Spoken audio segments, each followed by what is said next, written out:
The sun had barely risen over Dublin when Caitriona Balfe found an envelope slid under her dressing room door.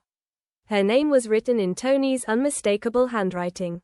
Inside, the words were stark and uncompromising, an ultimatum that would turn her private life and her professional world upside down. End your ties with Sam Heughan now.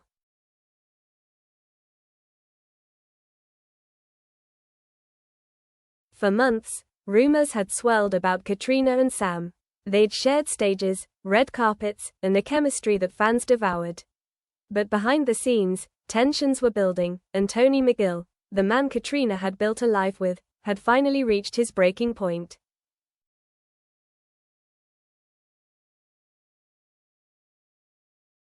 Caitriona stared at the letter, her heart hammering. The words blurred as she read them again and again. The paper trembled between her fingers.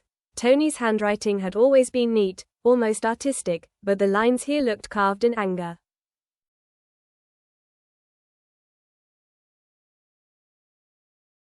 She sank into the velvet chair in her dressing room, the scent of coffee and hairspray heavy in the air. Outside the door, assistants hurried and voices rose, a normal morning on set. But nothing felt normal anymore.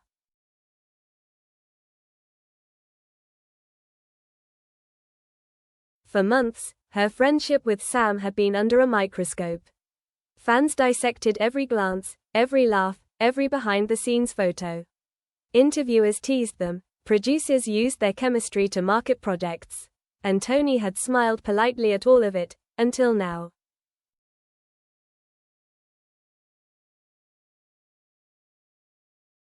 Her phone buzzed. A message from Sam. Ideographic period, big day today. You okay? She stared at the screen. How could she explain the storm about to hit?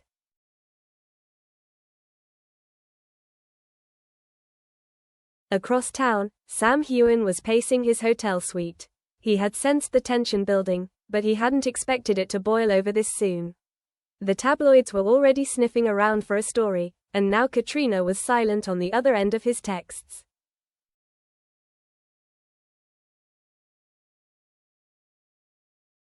He called. Cat. She answered on the second ring. Sam. Her voice was tight. What's wrong? He asked. You sound like you've seen a ghost.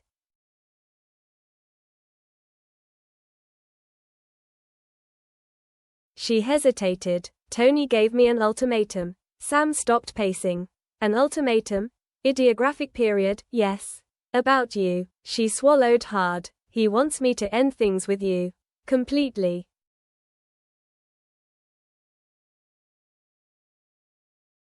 Sam's jaw clenched. He walked to the window, staring out at the grey Dublin skyline.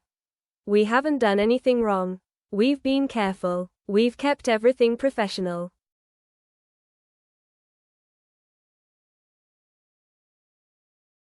That doesn't matter, Caitriona whispered. The world thinks otherwise. And now Tony does too.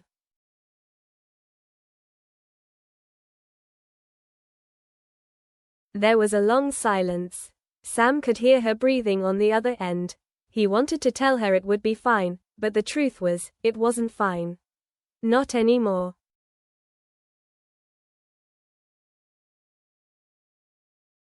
Later that evening, Caitriona sat at her kitchen table, the letter spread out like a battle plan. Tony would be home in an hour. The air was heavy with unspoken words. She knew a confrontation was inevitable.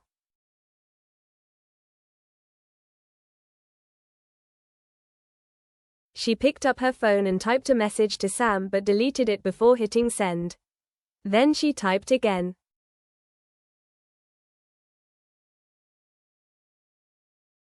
We need to talk. In person, on the other side of the city. Sam read the message and felt a knot tighten in his chest. He replied simply.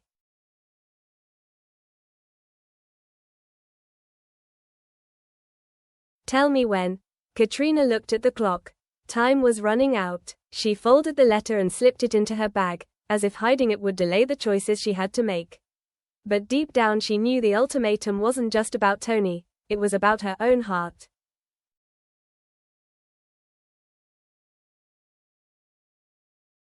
The front door clicked shut just as the kitchen clock struck 7. Caitriona felt her stomach tighten. Tony McGill walked in, rain on his coat, a faint smell of whiskey following him. He set his keys on the counter and fixed his eyes on her.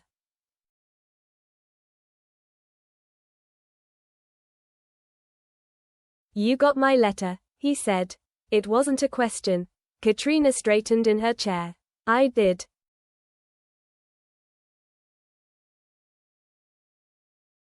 He took off his coat and draped it over a chair, his movements precise, controlled. "Then you know where I stand."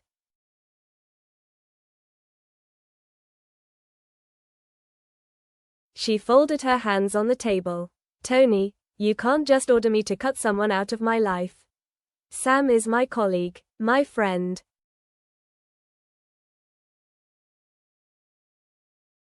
Tony leaned forward. "Friend? That's what you call it? The headlines don't say friend. They say secret lover, hidden romance, behind-the-scenes affair. I'm done pretending it doesn't affect us."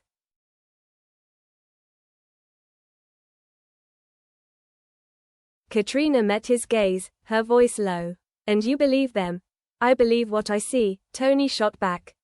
"Every time you look at him, the whole world can tell. You've built a brand around it. Meanwhile, I'm the one who has to watch from the sidelines while you and Sam play the perfect couple."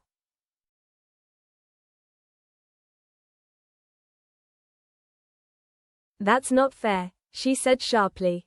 "You knew what my job was when you married me. You knew Sam and I had to sell a story for the show. But that's all it is, a story."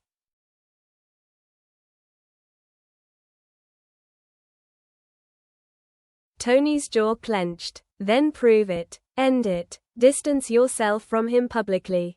Make a statement."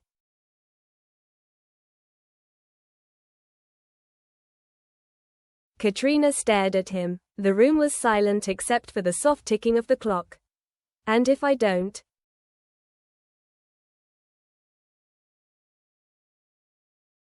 His eyes hardened. "Then you and I are finished." The words landed like a blow. She sat back, feeling the floor tilt under her feet. For a moment she couldn't breathe.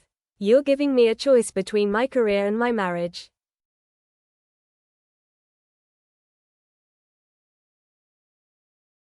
"I'm giving you a choice between honesty and illusion," Tony said quietly. "I won't share you with the image you've built around Sam."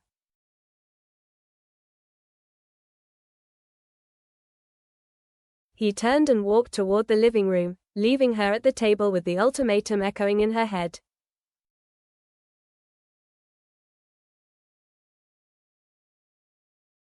Across the city, Sam sat alone in a cafe near the river, the message from Caitriona still open on his phone. He'd known Tony was uncomfortable with their closeness, but an ultimatum. That was a different battlefield entirely.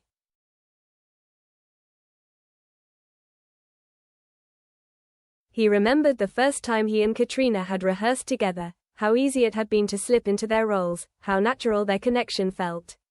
It was the kind of chemistry directors dream of and fans devour.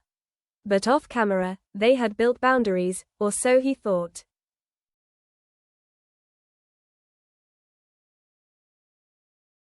Now those boundaries were crumbling. His publicist called again. He ignored it. He had one priority, Caitriona. If Tony was forcing her hand, he needed to be ready for whatever came next.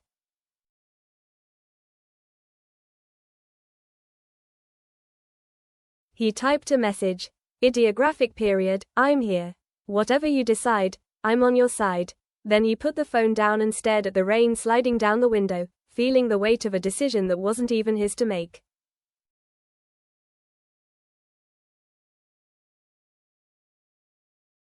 Caitriona sat alone in her dressing room long after everyone else had gone home.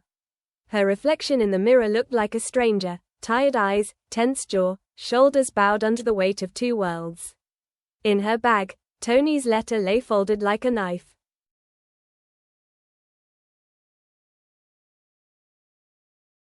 Her phone buzzed. Another news alert. Ideographic period, ultimatum rocking Balfe's marriage. Insiders claim rift between Caitriona and Sam.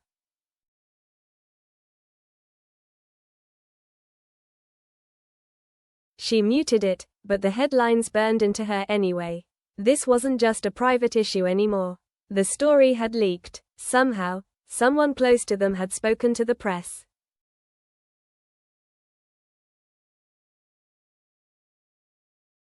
She opened her laptop and saw the hashtags trending. Hashtag Team Tony, hashtag Team Sam, hashtag Protect Caitriona.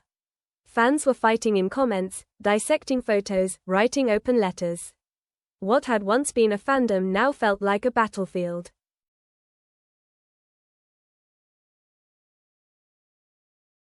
She closed the laptop and buried her face in her hands. She had built her career on control, of her craft, of her image, of the narrative around her. But now, the narrative was spinning beyond her reach.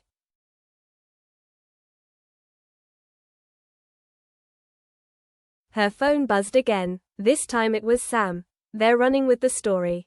Are you okay?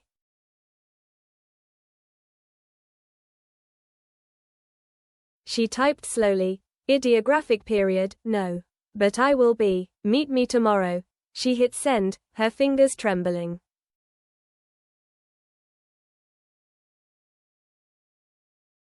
Sam stared at the message, then at the television where a gossip panel was tearing apart their lives.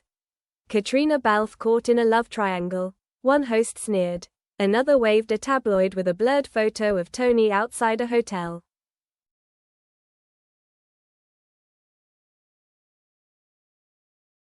He muted the TV and pushed it away. Enough was enough. He had kept silent for too long, playing the part the industry had written for him. But if Caitriona was being torn apart because of him, he wouldn't stay silent anymore.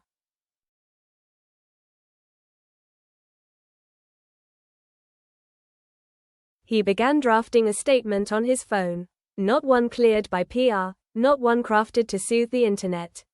One that told his side, and protected her.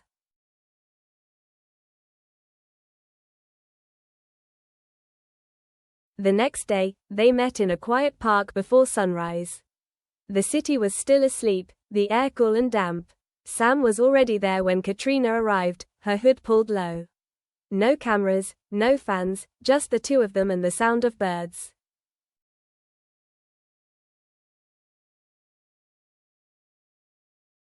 You're trending worldwide, Sam said softly. I didn't ask for this, Caitriona whispered.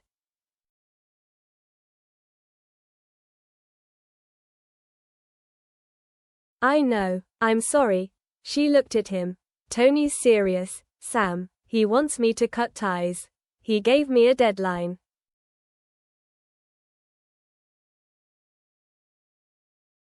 Sam swallowed. And what do you want? She closed her eyes. I don't know. I want my life back. I want to act without living in a soap opera off-screen.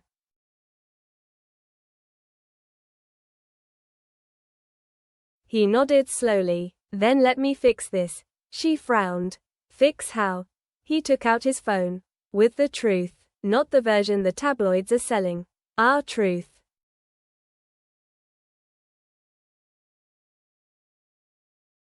She hesitated. And what is our truth, Sam? For a moment, he didn't answer. Then he said quietly, that we're colleagues. That we care about each other. That there's no hidden affair. That Tony has nothing to fear.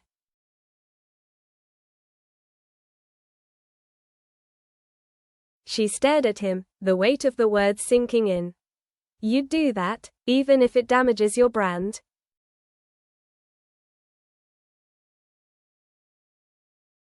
He smiled faintly. Brands can be rebuilt. People can't.